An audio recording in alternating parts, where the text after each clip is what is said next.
feel like I've come full circle to teach about DMSO again. Like I Yeah. taught about it, then I went into COVID, and then now I'm Yeah. coming back. Like, okay, remember where we were? Yeah. Now there's like deeper levels of awareness because everyone should know about DMSO. It is the most important thing, I think, and it's something I'll never be without. I've done a deal with a supplier in the UK, so if anybody Yeah. wants that over here, I can get that now for them. Because for a while it Awesome. was getting hard to get Yeah, because there's only one supplier in the world now, and they are reticent to supply anyone who's using it for any kind of health thing. I know. Yeah, but Yeah, if you're we're a gonna. horse, you can have it.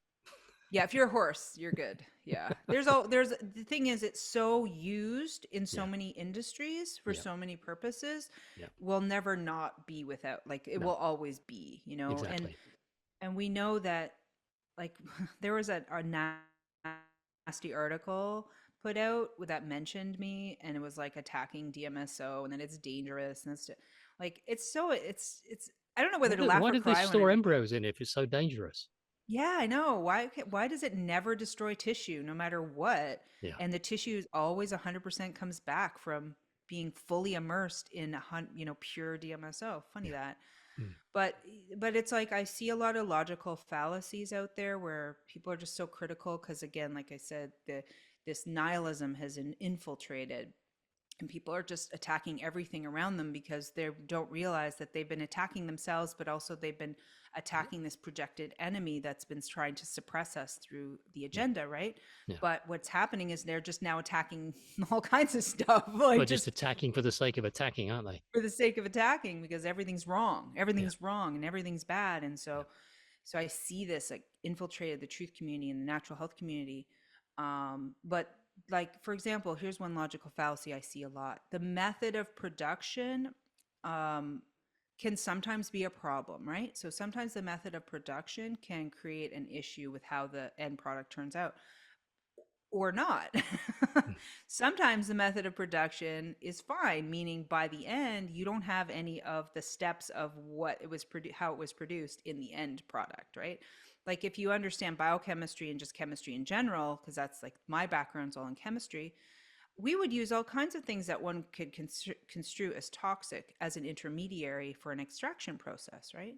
Like even pure alcohol could be considered a severe toxin, mm-hmm. but that's not seen in the end product. So a lot of people will say, "Oh, DMSO is toxic because it's a runoff from the pulp and paper industry," Yeah, and that's just a complete logical fallacy. And I think that's very misleading. What it mm-hmm. does is it scares people away from something because of the processing Mm-hmm. rather than understanding, well, if you were to take the end product and purify it, all you're getting is DMSO in that product, Mm-hmm. maybe a little bit of activated charcoal residue Mm-hmm. from the cleansing process. But I say to those people, would you rather that the pulp and paper industry, yeah, it has its own problems. Okay, that's different from what DMSO is. So it That was has my its own background, by the problems. way.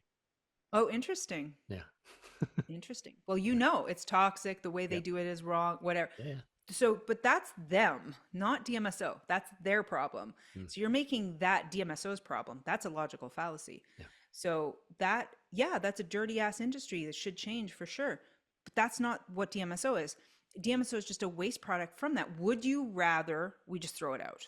Would that be the better way? Is that would make people happy if we just throw that DMSO out and we do it a different way? We do it where we still need a lot of machinery because it's distillates, it's layers of distillates. And the majority of it is just taken from lignin with the first white alcohol. There's like two alcohols that are used mm-hmm. to get it out of the lignin, and then you purify it. That's it. Those are the steps of getting DMSO. So the demonization of it through because you don't agree with the methods or the industry that it's associated with is, again, there's like not a lot of clear thinking going on. Mm-hmm. Um, but what's unfortunate about that is it's scaring people away from it, which Yeah. is a shame, a real shame, because we already have the FDA that does a great job of that. we don't need any more. We don't need any more evil agencies No, taking people away from the medicine. Okay. no.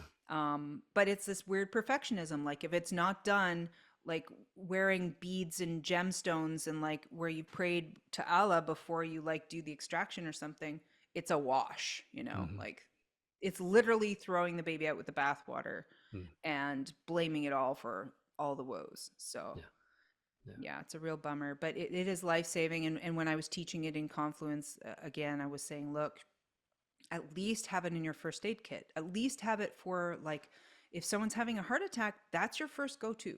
If Mm, someone's having a stroke, that's your first go-to. Second would be urine if you can get it in them, yeah, right? But like DMSO can stop a yeah, stroke. yeah. Okay. So it's not something you go, it's dangerous, it's poison when you're saying it can literally save your life. So Mm. chill, you know? I have some in my bag that goes everywhere with me just in case.